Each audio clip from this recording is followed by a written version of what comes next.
The word entitlement in today's politically charged world can have some pretty negative connotations, but I assure you this video isn't about politics, so if you'll stick around I'll tell you exactly what I mean when I say Star Citizen's entitlement problem. Hey guys, I'm Morphologist, and before you unsubscribe because you thought I meant something else, let me quickly go over what I mean by entitlement. I'm talking about the very apolitical, non-negative meaning of the word. It just means that you, if you feel entitled, feel that you have a right to something. For example, if you purchase a car with money, you're entitled to receive the car. If you pay your taxes, you are entitled to receive the services that those taxes pay for. That's all I mean, nothing more. So when I'm saying that there's a part of the community that feels entitled to something in Star Citizen, I'm simply saying that they feel they have the right to something. So detach the negative meaning from that word for a moment and just think about it as a right to something. All right, we good?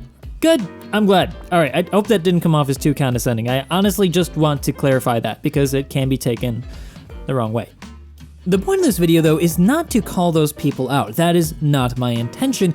Instead, what I would like to do here is articulate the problem in a concise way and how I believe it may have been created. And then, by understanding the problem and its possible causes, I can propose some possible solutions, as well as open up the floor for you guys to discuss down in the comment section below how you see this problem being solved. So, without further ado, let's get into it.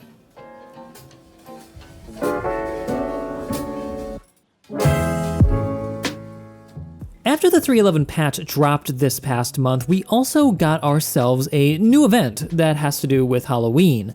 In this event, through the month of October, you can earn two masks. A Murderer's Mask, which you can earn by going to Bennyhenge, and the second one was the Van Duel Helmet, which you can earn by killing 50 unique players inside the PU. While the majority of the community was okay with visiting a location to earn a helmet in-game, many people felt very uncomfortable with the idea of having to kill 50 unique players inside the PU. Some felt it would be griefing, but the main thing that popped out from this is that people were upset that something would be locked behind PvP. And here we arrive at the entitlement problem in Star Citizen. I think it's important here, though, to clarify that I am not talking about the fact that people are getting around this requirement by cheesing it, like creating Congo lines or trading kills. That's besides the point. That's just because CIG left a loophole for you to get around this requirement. Instead, what I'm talking about here is that there exists at least a not insignificant portion of the community that believes that everything in Star Citizen should be able to be purchased by them. They have the right as a backer, in other words, to be able to access anything CIG has to offer through a monetary transaction, either through in-game purchases or through the website's real money transactions. And I'm not unsympathetic to these individuals' argument. See, these are the people who you may have met before, know yourself, or may be yourself, that don't have a lot of time to play a video game these days. They've grown up, they've got a family, and maybe they can only spend 20 to 30 minutes a day actually playing the game, and so they've enjoyed having a pay-for-convenience model that we've had so far for Star Citizen, where pretty much all the ships and all the rare items can be purchased straight up through the website. The controversy is derived from these people clashing with the other part of the community that believes that Star Citizen should indeed still have some things inside the game that is only earnable through playing the game. In other words, these people believe that Star Citizen should reward you for some behaviors, such as if you are a bounty hunter, maybe you can earn your way up to getting a bounty hunting suit. If you're a pirate, you can earn your way up to getting a pirate suit by maybe hijacking a bunch of ships. That makes an NPC happy, and thus they reward you with the opportunity to buy that in-game. So what's the entitlement problem then exactly? Well, it's not the fact that these people who feel entitled to items exist. Rather, it's that CIG has created this scenario wherein there is an expectation that everything is able to be purchased because that's how things have been up until this new event. And this, unfortunately, runs counter to what CIG have said themselves is the plan for the future of Star Citizen. Many older backers may recall such notable examples as the Bengal supercarrier, which is never going to be for sale on the website. Instead, CIG said that they would like to make that particular ship a limited item that could only be found as a derelict in-game that players could find, repair, and fly themselves. Further explaining that to obtain such a ship would involve quite a bit of resources on the part of the player and their organization, as they would have to come up against not just hostile NPCs, but hostile player factions as well who also would like to own the Bengal for themselves. So now you know what the entitlement problem is for Star Citizen and what's caused it. It's CIG's own behavior thus far. So then what exactly is the solution? Well, I think first and foremost is that CIG needs to be very clear today what the direction of Star Citizen will be.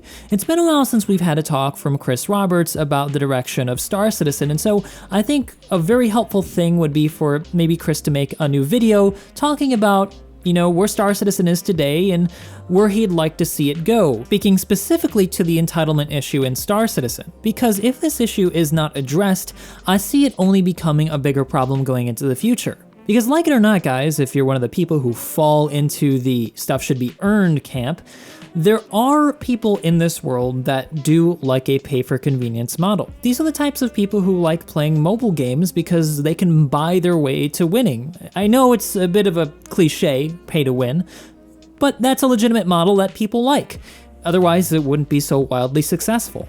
There's also another contingent of people that exists that I like to call the train collectors or the car collectors. These are the types of people that just like to own all the things, not necessarily play with the things. They're not interested in gameplay. They just want to have the things and show those things off to other people. They're the type of person that buys a ton of Ferraris but never drives a single one of them. They have them saran wrapped somewhere inside a basement, and that's the end of them.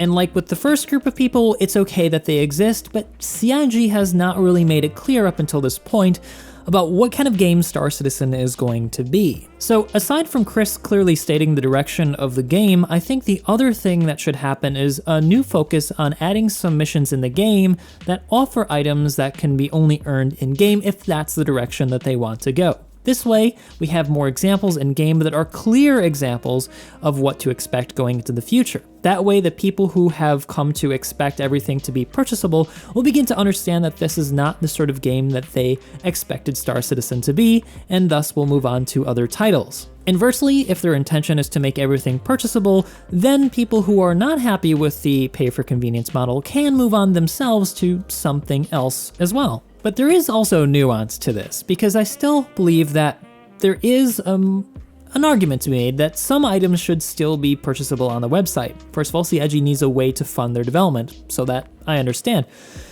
But also, there are people out there who enjoy Star Citizen today that just certainly don't have the time to continually play it like some other people in the community. And so there should still be something for those people to keep engaged, but maybe not to the extent that we've had it so far. Personally though, I definitely fall into the camp that believes that things should be earnable in-game, and many of those items should be exclusive and not purchasable on the website. Because in my view, the value of things is derived in their difficulty in being acquired and their rarity. To have everything available on the website, even for a limited time, diminishes the value of those items and reduces people's incentive to actually enjoy and play the game. And ultimately, this is a game. The goal is only the thing that drives people to the experience, and the experience is the point of a game. And that's why I was trying to encourage people not to cheese the mask, because it's not really about the mask. It's just a thing that people are going to forget about in a month or 2 months or so. What you're not going to forget though is all the stuff that you learn by actually trying to PvP and get out of your comfort zone. And personally, I really do strongly feel that CIG is a bit at fault here, at least their marketing department is. Because every single time they put a paint up for sale on the website or a new ship up for sale on the website, it's a lost opportunity to actually encourage people to play the game more by giving them items that are new, interesting, and exclusive to earn in-game. But what do you guys think? Do you also believe that this entitlement issue is going to cause problems going into the future if Star Citizen's intent is to make things earnable in-game like traditional MMOs? Or do you believe it's not really an issue and you support the idea of pay for convenience and a sort of pay-to-win model? And those two things aren't really mutually exclusive, to be clear. I encourage you guys to share your thoughts down below respectfully, as well as some solutions that you may have come up with yourself, because obviously I can't think of everything here.